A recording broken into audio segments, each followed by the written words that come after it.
হয় যোৱাকালি আমাৰ PNB মিটিং হৈছিল PNB মিটিঙত সিদ্ধান্ত গ্ৰহণ কৰা হৈছে ইতিমধ্যে হাগ্ৰামা মহিলাৰী ডাঙৰীয়া ইয়াৰ আগৰ PNB মিটিঙত এটা কথা ঘোষণা কৰিছিল যে আমি তিনিটা পৰ্যায়ত তালিকা প্ৰকাশ কৰিম প্ৰথম দ্বিতীয় আৰু তৃতীয় আমাৰ প্ৰথম তালিকা প্ৰকাশ হৈছে যিখন তালিকা 22 জনীয়া প্ৰকাশ হৈছে মই আপোনালোকক বাৰে বাৰে এটা কথা যোৱা 3-4 মাহ কৈ আহিছিল যে আমি BTAD দখল কৰাৰ এক কৌশল হিচাপে আমাৰ জ্যেষ্ঠ নেতাসকলক অভিজ্ঞ নেতাসকলকো BTAD নিৰ্বাচনত অৱতীৰ্ণ হোৱাৰ কথা কৈছিলোঁ আৰু সেই মৰ্মে ৰিহন দৈমাৰী ৰবিৰাম নাৰ্জাৰীকে ধৰি আমাৰ প্ৰায় সংখ্যক জ্যেষ্ঠ নেতাক য'ত বিতৰ্ক নাই যেটো সমষ্টিত কোনো ধৰণৰ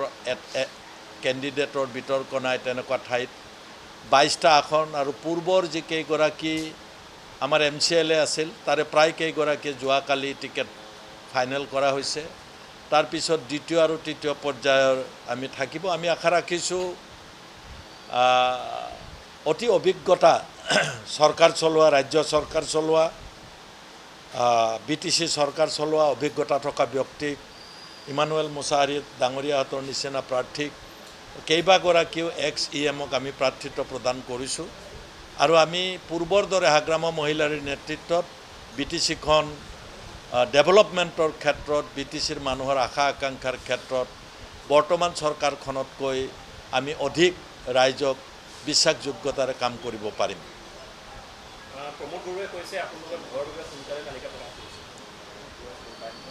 যিসকলে নিৰ্বাচনটোৱে কাৰোবাৰ লগত খেলিম বুলি ভাবি আছে আপোনালোকে যিগৰাকীৰ কথা কৈছে তেওঁলোকে আজিও তেওঁলোকৰ 3জনীয়া কমিটি এখন উৰ্খাও গৰা ব্ৰহ্ম ডাঙৰীয়াৰ নেতৃত্বত গঠন কৰি থোৱা আছে বিজেপিৰ লগত আলোচনা কৰিবৰ কাৰণে সিট সম্পৰ্কে তেওঁলোকে এতিয়াও মনে মনে আশা কৰে যদি তেওঁলোকৰ কৌশলৰ ভিতৰত আছে মই নাজানো যে ভাৰতীয় জনতা পাৰ্টি যেহেতু গোটেইকেইটা সিটত নেখেলো বুলি কৈছে যে ৰেষ্ট যিকেইটা সিট বাকি থাকিব সেই কেইটাত UPPLক সমৰ্থন দিব বুলি প্ৰমোদ বড়োৰ UPPL দলে এতিয়াও মনে মনে আশা কৰি আছে আৰু তেওঁলোকৰ যদি ভাৰতীয় জনতা পাৰ্টি আৰু UPPL দলৰ যদি তেনেকুৱা কৌশল আছে সেই দুইটা দলৰ নেতৃত্বই জানিব কিন্তু এতিয়াও উৰ্খাও গৰা ব্ৰহ্মৰ নেতৃত্বত গঠন কৰি দিয়া বিজেপিৰ লগত সিট সম্পৰ্কে কথা পাতিবলৈ দিয়া কমিটিখন তেওঁলোকে ভংগ কৰা নাই ইয়াৰ পৰা বুজা গৈছে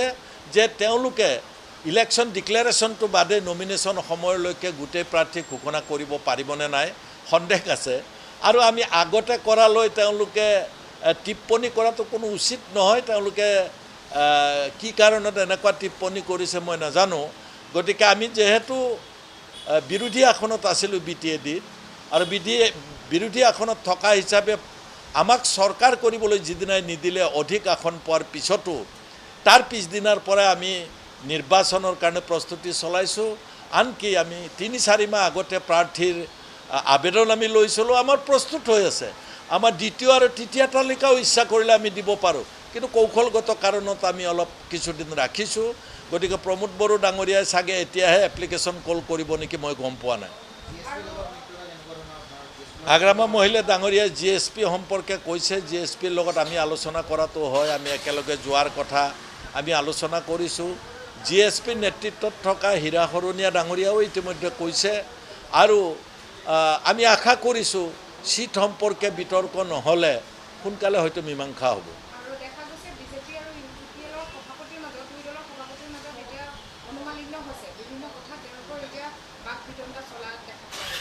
না আমি UPPL দলৰ জেনেৰেল সেক্ৰেটাৰী ডাঙৰীয়াই ভাৰতীয় জনতা পাৰ্টিক অপবাদ দিছে BTADত থকা ভাৰতীয় জনতা পাৰ্টিৰ কৰ্মকৰ্তা নেতৃত্বক ডাঙৰ অপবাদ দিছে যে যোৱা 5 বছৰে UPPL দলক চৰকাৰ চলোৱাত তেওঁলোকৰ বন্ধু দল ভাৰতীয় জনতা পাৰ্টিয়ে যথেষ্ট অসুবিধা কৰিছে বুলি কৈছে তেওঁলোকে স্বীকাৰ কৰিছে এইটো আমাৰ কথা নহয় general secretary next to the Pramod Boro যিজন general secretary administrative general secretary গতিকে তেওঁ স্বীকাৰ কৰাৰ পিছত এই বিষয়টো কেতিয়াও অসত্য হ'ব নোৱাৰে কৰবাত তেওঁলোকৰ বাধা দিছে নেকি ভাৰতীয় জনতা পাৰ্টীয়ে?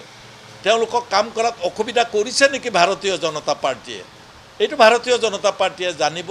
মই ভাৰতীয় জনতা পাৰ্টীলৈ ঠেলিছোঁ, কাৰণ অপবাদ জেনেৰেল ছেক্ৰেটাৰী UPPL তেওঁ ভাৰতীয় জনতা পাৰ্টীক একিউজ কৰিছে যে যিমানবোৰ কাম কাজ তেওঁলোকে কৰিব পৰা নাই, ভাৰতীয় জনতা পাৰ্টীৰ অসুবিধা দিয়াৰ কাৰণে কৰিব পৰা নাই বুলি কৈছে। আমি আচৰিত হৈছোঁ।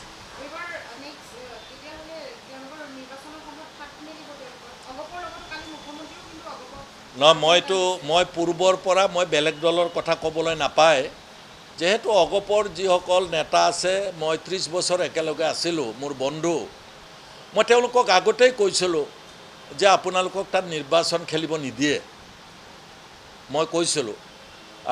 আৰু তেওঁলোকে খেলিম বুলি প্ৰস্তুতি চলাইছে, যথেষ্ট তেওঁলোকে AGPয়ে সমৰ্থন পাইছে, ৰাইজৰ সমৰ্থন পাইছে।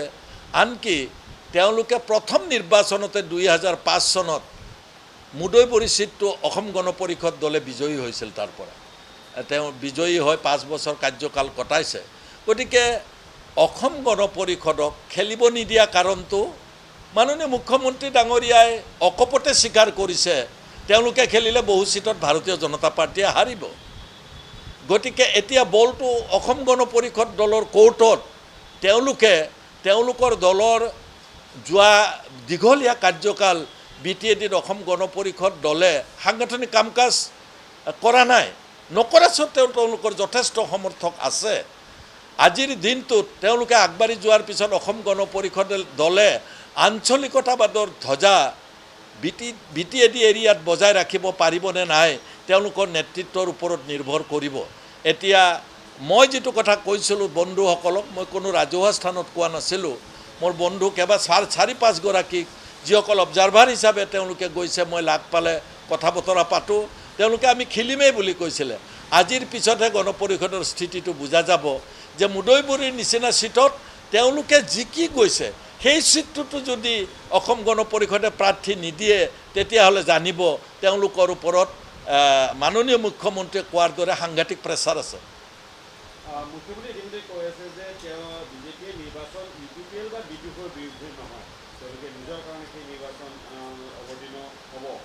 আৰু যদি ক'ৰবাত কৌশলগত স্থিতি নেকি BJPৰ পিছত ইলেকশ্যনৰ পাছত যোনে বেছি আসন পায় তেওঁলোকৰ সৈতে মিত্ৰতা হোৱাৰ সম্ভাৱনা, তেনেধৰণৰ স্থিতি নেকি? নহয়, ভাৰতীয় জনতা পাৰ্টীৰ বক্তব্য ৰাইজে শুনিছে, আমিও শুনিছোঁ। মুখ্যমন্ত্ৰী ডাঙৰীয়াৰ যি বক্তব্য, নিৰ্বাচন কেতিয়াও বন্ধুত্ব হ'ব নোৱাৰে, বন্ধুত্বপূৰ্ণ হ'ব নোৱাৰে। নিৰ্বাচন যেতিয়াই এটা ৰাজনৈতিক দলৰ বিৰুদ্ধে প্ৰাৰ্থী থিয় কৰায় আন এটা দলে, তেওঁলোকৰ মাজত প্ৰতিদ্বন্দ্বিতা হ'বই। তেওঁ এটা কথা কৈছে যে আমি কোনো ধৰণে ইটো দলে সিটো দলক গালাগালি নকৰোঁ।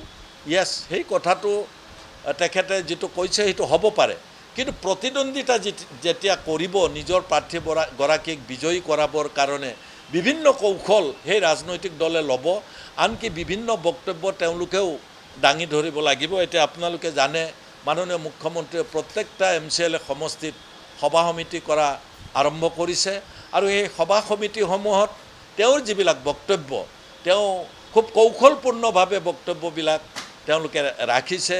তেওঁ কৈছে যে ইয়াত কোনেও দ্বিতীয় শ্ৰেণীৰ নাগৰিক হৈ থাকিব নালাগে, কিন্তু মই বিচাৰোঁ আমি BPF দলৰ নীতি আৰু আদৰ্শ হৈছে আমি 2005 চনৰ পৰাই তাত নিৰ্বাচনত হিন্দু, মুছলিম, শিখ, জৈন, খ্ৰীষ্টান সকলো জাতি, ধৰ্ম আৰু বৰ্ণৰ মানুহক একেলগে আগুৱাই নিয়াৰ কথা ভাবিছোঁ। আমাৰ BTADত এটাই জনগোষ্ঠী, সেইটো হৈছে আমি সকলোৱে BTC-বাসী, আমাৰ সকলোৰে অধিকাৰ সমান। তাত যদি মুখ্যমন্ত্ৰী ডাঙৰীয়াক স্থানীয়ভাৱে তেওঁলোকৰ দলীয় কৰ্মীয়ে তাত ক্লাছিফিকেশ্যন কৰিছে তাৰ জনতাৰ মাজত, মুখ্যমন্ত্ৰী ডাঙৰীয়াক মিছলিড কৰিছে, আৰু সেই মিছলিডিং বিষয়টোৱে BTADৰ মানুহৰ মাজত প্ৰতিক্ৰিয়া হ'ব যে আমি প্ৰথম শ্ৰেণীৰ নাগৰিক হয় নে নহয়। আমি চবেই সন্দেহ কৰিব। এতিয়া তাত বড়োসকলে সন্দেহ কৰিব, ৰাভা, শৰণীয়া, আমাৰ কোচ ৰাজবংশী, নাথ, যিমান জনগোষ্ঠীৰ বংগভাষী, মুছলমান, চবেই ভাবিব যে কাক দ্বিতীয় শ্ৰেণীৰ নাগৰিক বুলি কৈছে। আমি বড়োসকলো ভাবিব পাৰোঁ আমি দ্বিতীয় শ্ৰেণীৰ নাগৰিক নেকি। আমি গোটেই অসমত আমাৰ বড়োসকলৰ সংখ্যা অতি নগণ্য। সেই ক্ষেত্ৰত আমাকো ক'ৰবাত ক্লাছিফিকেশ্যন কৰিছে নেকি? আমি সব জনগোষ্ঠীয়ে সন্দেহ কৰাৰ থল আছে। গতিকে মুখ্যমন্ত্ৰী ডাঙৰীয়াৰ যিটো বক্তব্য, সেই বক্তব্যটো লোকেলি কোনোবাই তেখেতক কৈছে ইয়াত এনেকুৱা হৈছে, যিসকলে কৈছে তেখেতক মিছলিড কৰিছে। তেনেকুৱা ধৰণৰ কথা এগৰাকী মুখ্যমন্ত্ৰীক লোকেল ভাৰতীয় জনতা পাৰ্টিৰ যিসকল নেতা আছে তেওঁলোকে কিয় কৈছে, মই আজিলৈকে এইটো মোৰ কাৰণে প্ৰশ্নবোধক হৈ আছে। প্ৰমোদ বড়োৱে আজি আকৌ কৈছে যে তেওঁলোকে বিক্ষোভত বহিব লাগিলে বিক্ষোভক আহ্বান জনাইছে যে টেবুলত বহি আলোচনা কৰিব লাগিছিল। ক'ৰবাত তেওঁলোকে কিয় আশা অকণ বহি ৰাখিছে নেকি? প্ৰমোদ বড়ো ডাঙৰীয়া যিদিনা হাগ্ৰামা মহিলাৰী ডাঙৰীয়াই আমি একেলগে সভা কৰি আজিৰ পৰা মাত্ৰ কেইদিনমান আগত 10 দিনমান আগতে PNB হৈছিলে আমাৰ বৰমাত। PNBৰ পৰা ওলাই হাগ্ৰামা মহিলাৰে কৈছে যে আমি লগ লগাত কোনো আপত্তি নাই, আমি পূৰ্বৰ পৰা লগ লগাতে গোটেই ব্যাখ্যাটো কৰিছে। কিন্তু তাৰ পিছদিনা প্ৰমোদ বড়ো আচৰিত ধৰণে হাগ্ৰামা মহিলাৰীক অপমান কৰা কথা এটা কৈ দিলে। তেওঁৰ মতলব বুজি পোৱা নাই প্ৰমোদ বড়ো কি কথা ক'ব বিচাৰিছে। হাগ্ৰামা মহিলাৰীক তেওঁ অপবাদ দিলে, হাগ্ৰামা মহিলাৰে ৰাতিপুৱা এটা কয় গধূলি এটা কয় বুলি তেওঁ কৈ দিলে। তেওঁৰ মতলব নাই আচলতে লগ লগা। তেওঁ এতিয়াও মনে মনে কাৰোবাৰ সমৰ্থন পাম তেনেকুৱা ভাবি আছে। আৰু আটাইতকৈ ডাঙৰ ৰাজনীতিটো তেওঁ কৰিব বিচাৰিছে যে তেওঁ লগ লাগিব বিচৰা নাই, তেওঁ কিন্তু BTADত বসবাস কৰা যি জাতীয় সংগঠন আছে সেই জাতীয় সংগঠনসমূহৰ ক'ৰবাত দয়া আৰু মৰম বুটলাৰ কাৰণে জাতীয় সংগঠনসমূহকো মিছলিড কৰি আছে। নহ'লে হাগ্ৰামা মহিলাৰীক ৰাতিপুৱা এটা গধূলি এটা এনেকুৱা অপমানজনক যিজনে আগবাঢ়ি আহিছে লগ লাগিবৰ কাৰণে তেনেকুৱা কথা নক'লেহেঁতেন। জাতীয় সংগঠন 12-13টা জাতীয় সংগঠন লগ লাগিছে, হয় তেখেতসকলৰ নেতৃত্বতে আপুনি যিটো কৈছে। ক'ৰবাত প্ৰমোদ বড়োৱে পুনৰবাৰ নিজৰ ওপৰত বিশ্বাস হেৰুৱাইছে, যে বিশ্বাস হেৰুৱাই তেওঁ বিভিন্ন ধৰণৰ আবুল তাবুল বকিবলৈ লৈছে। আমি আশা ৰাখিছোঁ তেওঁ টেবুলত কোনদিনা আহিছে। প্ৰমোদ বড়ো ডাঙৰীয়া, আপুনি টেবুলত কেতিয়াবা আহিছে জানো? যিকোনো খবৰৰ বাবে যোগাযোগ কৰক 7099017330 লগতে 7099017110 নম্বৰত।